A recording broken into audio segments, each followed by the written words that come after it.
നമ്മൾ ജീവിക്കുന്ന ഈ ലോകം, നമുക്ക് ചുറ്റുമുള്ള ഈ നഗരം, നമ്മൾ കാണുന്നതും കേൾക്കുന്നതുമായ കാര്യങ്ങൾ മാത്രമാണോ സത്യം? ഒരിക്കലുമല്ല. അതിനപ്പുറം ആരുടെയും കണ്ണിൽപ്പെടാത്ത നമ്മളെ നിയന്ത്രിക്കുന്ന മറ്റൊരു ലോകം കൂടി ഇവിടെയുണ്ട്. അതൊരു പക്ഷേ സാങ്കേതിക വിദ്യയാകാം, അല്ലെങ്കിൽ അതിലും ഭീകരമായ മറ്റെന്തെങ്കിലും ആകാം. ഇത് കേരളത്തിലെ ഒരു IT ഹബിൽ ജോലി ചെയ്യുന്ന ആദിത്യൻ എന്ന ചെറുപ്പക്കാരന്റെ കഥയാണ്. ആദിത്യൻ ഒരു പ്രമുഖ കമ്പനിയിലെ സീനിയർ സൈബർ സെക്യൂരിറ്റി എഞ്ചിനീയറാണ്.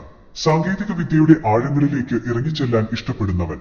അങ്ങനെയിരിക്കെ കഴിഞ്ഞ ബുധനാഴ്ച രാത്രി കൃത്യം 12 മണിക്ക് ആദിത്യന്റെ ഫോണിലേക്ക് ഒരു അജ്ഞാത നമ്പറിൽ നിന്ന് കോൾ വരുന്നു. സാധാരണ അജ്ഞാത കോളുകൾ കട്ട് ചെയ്യുന്ന ശീലമാണ് അവന്. പക്ഷേ ആ രാത്രിയിലെ ആ കോൾ അവന്റെ ഉറക്കം കെടുത്തുന്നതായിരുന്നു. കോളിൽ നിന്ന് മനുഷ്യന്റെ ശബ്ദമായിരുന്നില്ല കേട്ടത്, പകരം ഒരു പ്രത്യേക ഫ്രീക്വൻസിയിലുള്ള വിചിത്രമായൊരു ശബ്ദം. റേഡിയോ സിഗ്നൽ കട്ടാകുമ്പോൾ കേൾക്കുന്നത് പോലെയുള്ള ഒരു mechanical sound. Adithyan phone cut ചെയ്യാൻ നോക്കി, പക്ഷെ പറ്റിയില്ല. അവന്റെ ഫോൺ ഫ്രീസ് ആയി പോയിരിക്കുന്നു.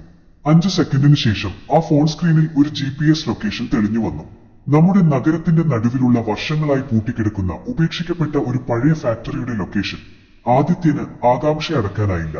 അടുത്ത ദിവസം ഉച്ചയ്ക്ക് അവൻ ആ സ്ഥലത്തേക്ക് ഒറ്റയ്ക്ക് ചെന്നു. പൊടി പിടിച്ച ആരും തിരിഞ്ഞു നോക്കാത്ത ആ ഫാക്ടറിയുടെ അകത്തേക്ക് അവൻ പതുക്കെ കയറി. അവിടെ എങ്ങും ആരുമില്ല. കട്ടികൂടിയ ഇരുളും തുരുമ്പെടുത്ത മെഷീനുകളും മാത്രം. പെട്ടെന്നാണ് അവന്റെ കണ്ണിൽ ഒരു കാര്യം പെട്ടത്. അവിടെ നടുവിലായി ഒരു പഴയ ലാപ്ടോപ്പ് മേശപ്പുറത്ത് ഓൺ ചെയ്ത് കിടക്കുന്നു. അവൻ അടുത്തേക്ക് ചെന്നു. ആ ലാപ്ടോപ്പിന്റെ സ്ക്രീനിൽ ഒരു കോഡ് ഓടിക്കൊണ്ടിരിക്കുകയാണ്. അതിൽ വ്യക്തമായി എഴുതിയിരിക്കുന്നു: ആദിത്യൻ, നീ വൈകി, പക്ഷേ നീ എത്തിച്ചേരേണ്ടിടത്ത് എത്തിക്കഴിഞ്ഞു. അവൻ വിറയാർന്ന വിരലുകൾ കൊണ്ട് ലാപ്ടോപ്പിന്റെ ട്രാക്ക് പാഡിൽ തൊട്ടു. അടുത്ത നിമിഷം ആ ലാപ്ടോപ്പിന്റെ ക്യാമറ ഓണായി.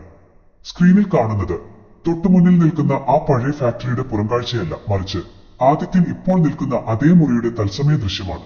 അതിലും വലിയ ഞെട്ടൽ അതായിരുന്നില്ല. ആ സ്ക്രീനിലെ ലൈവ് വീഡിയോയിൽ ആദിത്യന്റെ തൊട്ടുപിന്നിൽ കറുത്ത കോട്ടണിഞ്ഞ അജ്ഞാതമായ ഒരു രൂപം നിശബ്ദമായി നിൽക്കുന്നുണ്ടായിരുന്നു. ആദിത്യൻ ഭയത്തോടെ ശ്വാസമെടുത്ത് മെല്ലെ പിറകോട്ട് തിരിഞ്ഞു നോക്കാൻ തുനിഞ്ഞു. പക്ഷേ അവന്റെ തോളിൽ ആരോ വളരെ തണുത്ത വിരലുകൾ കൊണ്ട് അമർത്തിപ്പിടിച്ചു. അവിടെ ആ നിമിഷം സംഭവിച്ചതെന്താണ്? ആദിത്യന്റെ തൊട്ടുപിന്നിൽ നിന്നിരുന്നത് ആരാണ്? ആ ഫോൺ കോളും ഈ ഫാക്ടറിയും തമ്മിലുള്ള ബന്ധം എന്താണ്? ഈ ചോദ്യങ്ങൾക്കുള്ള ഉത്തരങ്ങൾ അടുത്ത ഭാഗത്തിൽ